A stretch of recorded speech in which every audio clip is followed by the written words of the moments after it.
Hello hi friends, నేనైతే duty బయలుదేరిపోయినాను. ఈరోజు ఏం రా అంటే టైం 6:15 అయింది. 15కి దుమ్ము లేచింది అట్లే కువైట్లో. ఈ గల్ఫ్ కంట్రీలో దుమ్ము లేస్తే ఎలా ఉంటుందిరా అంటే చూపిస్తా చూడండి. కన్నుల్లో, మొహంలో, ముక్కులో, కన్నుల్లో, నోట్లో అంతా దుమ్ము వెళ్ళిపోతుంది. చూస్తున్నారు కదా. బాబా ఏం దుమ్ము అంటే దుమ్ము బయటికి రావాలంటే భయంగా ఉంది. ఈ దుమ్మును ముక్కులకు లోపలికి, మొహం లోపలికి వెళ్ళిపోతే, నోట్లోకి వెళ్ళిపోతే ఏమవుతుందంటే జలుబు, దగ్గు, జ్వరాలు, ఒళ్ళు నొప్పులు అవన్నీ వచ్చేస్తాయి. ఈడ దుమ్ము అంటే చాలా భయంకరంగా ఉంటుంది. పట్టుకోలేము. చూస్తున్నారు కదా, అంతా దుమ్మే, ఇదంతా దుమ్మే. భయంకరంగా ఉంటుంది. ఈ గల్ఫ్ కంట్రీలో దుమ్ము వస్తే ఎలా ఉంటుంది అంటే ఇల్లు, బండ్లు, ఇంట్లో బయట అంతా గలీజ్ అయిపోతాయి. దుమ్ము అంతా మట్టే.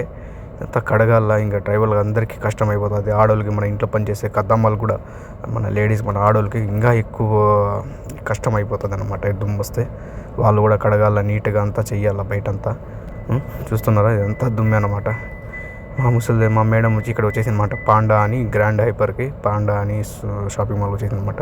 చూస్తున్నారు కదా, నేనైతే జమియాకి వచ్చేసాను చాయ్ తాగేదానికి. ఇంకా ఈ వీడియో నచ్చితే లైక్ చేయండి, షేర్ చేయండి, కామెంట్ చేయండి, నా ఛానల్ని సబ్స్క్రైబ్ చేసుకోండి. ఇంకా చాలా వీడియోలు కలుద్దాం ఇంకా నెక్స్ట్ వీడియోలో. Okay, bye.